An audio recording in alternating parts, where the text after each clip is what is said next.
Price the lord. Good news, ಶುಭ ವಾರ್ತೆಗೆ ನಿಮ್ಮೆಲ್ಲರನ್ನು ಕೂಡ ಮತ್ತೊಂದು ಸಾರಿ ಯೇಸು ಕ್ರಿಸ್ತನ ನಾಮದಲ್ಲಿ ಸ್ವಾಗತಿಸುವವನಾಗಿದೆ. ಈ ದಿನದ ವಾಕ್ಯ ಭಾಗಕ್ಕಾಗಿ ಯೋಬನ ಪುಸ್ತಕ 42ನೇ ಅಧ್ಯಾಯ 10ನೇ ವಚನವನ್ನು ನಾನು ತೆಗೆದುಕೊಂಡಿದ್ದೇನೆ.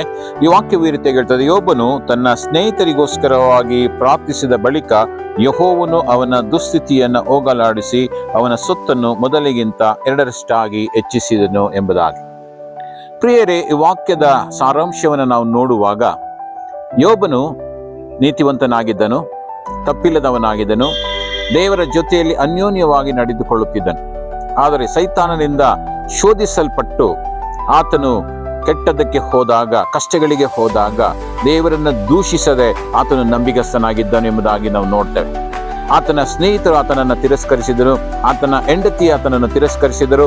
ಆದರೂ ಕೂಡ ಕೊನೆಯದಾಗಿ ಯೆಹೋವ ದೇವರು ಯೋಬನಿಗೆ ಹೇಳ್ತಾನೆ, ನಿಮ್ಮ ಸ್ನೇಹಿತರಿಗೋಸ್ಕರವಾಗಿ ನೀನು ಪ್ರಾರ್ಥಿಸು ಎಂಬುದಾಗಿ ಹೇಳುವಾಗ ಆತನು ತನ್ನ ವೈರತ್ವವನ್ನು ಮರೆತು, ಅವರ ತಪ್ಪುಗಳನ್ನು ಮರೆತು ಅವರಿಗೋಸ್ಕರವಾಗಿ ಪ್ರಾರ್ಥಿಸಿದಾಗ ಆತನ ಕಳೆದುಕೊಂಡಂತ ಆಸ್ತಿಯನ್ನ, ಸಂಪಾದನೆಯನ್ನ 2ರಷ್ಟಾಗಿ ಆಶೀರ್ವದಿಸುವುದೆಂಬುದಾಗಿ ನಾವು ನೋಡ್ತೇವೆ. ವಾಕ್ಯ ಹೇಳುವ ಹಾಗೆ ಅವನ ದುಸ್ಥಿತಿಯನ್ನ ದೇವರು ಹೋಗಲಾಡಿಸಿ ಅವನ ಸೊತ್ತನ್ನು ಮೊದಲಿಗಿಂತ 2ರಷ್ಟಾಗಿ ಆಶೀರ್ವದಿಸುವುದಾಗಿ. ಆತನ ಬಳಿಯಲ್ಲಿ ಪ್ರಾಣಿಗಳಿದ್ದವು, ಆತನ 10 ಜನ ಮಕ್ಕಳಿದ್ದರು, ಎಲ್ಲವೂ ನಾಶವಾಗಿ ಹೋಗಿತ್ತು ಪ್ರಿಯರೇ. ಆದರೆ ದೇವರ ಆತನ ಮಾತನ್ನು ಕೇಳಿದ್ರಿಂದ, ಆತನ ತನ್ನ ಸ್ನೇಹಿತರಿಗೋಸ್ಕರವಾಗಿ ಪ್ರಾರ್ಥಿಸಿದ್ರಿಂದ ಆ ದುಸ್ಥಿತಿಯನ್ನ ದೇವರು ಹೋಗಲಾಡಿಸಿ ಮೊದಲಿಗಿಂತ ಸ್ಥಿತಿಗಿಂತ 2ರಷ್ಟಾಗಿ ದೇವರು ಆತನನ್ನ ಆಶೀರ್ವದಿಸುವುದಾಗಿ ನಾವು ನೋಡ್ತೇವೆ. ಅದೇ ರೀತಿಯಲ್ಲಿ ಪ್ರಿಯರೇ, ನಾವು ಕೂಡ ಈ ಲೋಕದಲ್ಲಿ ಜೀವಿಸುವಾಗ ಅನೇಕರು ನಮ್ಮ ವಿರುದ್ಧವಾಗಿ ಮಾತನಾಡಬಹುದು, ಅನೇಕರು ನಮ್ಮನ್ನು ಹೀಯಾಳಿಸಬಹುದು, ಅನೇಕರು ನಮ್ಮನ್ನು ಹಿಂಸಿಸಬಹುದು. ನಾವು ಅವರಿಗೋಸ್ಕರವಾಗಿ ಪ್ರಾರ್ಥಿಸುವಾಗ ದೇವರು ಯೋಬನ ಹಾಗೆ ನಮ್ಮ ದುಸ್ಥಿತಿಯನ್ನು ಹೋಗಲಾಡಿಸಿ ನಮ್ಮನ್ನು ಕೂಡ ಆಶೀರ್ವದಿಸುವವನಾಗಿದ್ದಾನೆ ಎಂಬುದಾಗಿ ಈ ಒಂದು ವಾಕ್ಯದ ಮೂಲಕವಾಗಿ ನಿಮ್ಮನ್ನ ಎಚ್ಚರಿಸುವವನಾಗಿದ್ದಾನೆ. ಪ್ರಾರ್ಥನೆ ಮಾಡಿಕೊಳ್ಳೋಣ.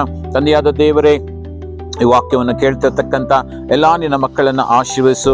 ಒಂದು ವೇಳೆ ಅವ್ರ ವಿರುದ್ಧವಾಗಿ ಯಾವುದೇ ತಪ್ಪುಗಳಿದ್ದರೂ ಕರ್ತನೆ, ಕ್ಷಮಿಸಿದಂತ ಹೃದಯ ಇರುವುದಾದ್ರೆ ಕರ್ತನೆ, ಅವರು ಕ್ಷಮಿಸುವಂತ ಒಂದು ಮನಸ್ಸನ್ನು ಕೊಟ್ಟು ಅಪ್ಪ ಅವರನ್ನು ಕ್ಷಮಿಸುವ ಹಾಗೆ ಕೇಳಿಕೊಳ್ತಾ ಇದ್ದೇನೆ ಸ್ವಾಮಿ ಕರ್ತನೆ. ಅದರ ಮೂಲಕವಾಗಿ ಅವರ ಬಂಧನಗಳು, ಅವರ ಶಾಪಗಳು ಮುರಿಯಲ್ಪಟ್ಟು ಒಂದು ಆಶೀರ್ವಾದದ ಬಾಗಿಲುಗಳನ್ನು ಅವರಿಗೋಸ್ಕರವಾಗಿ ನೀನು ತೆರೆಯ ಮಾಡಿ ಎಂಬುದಾಗಿ ನಾನು ಪ್ರಾರ್ಥಿಸ್ತೇನೆ.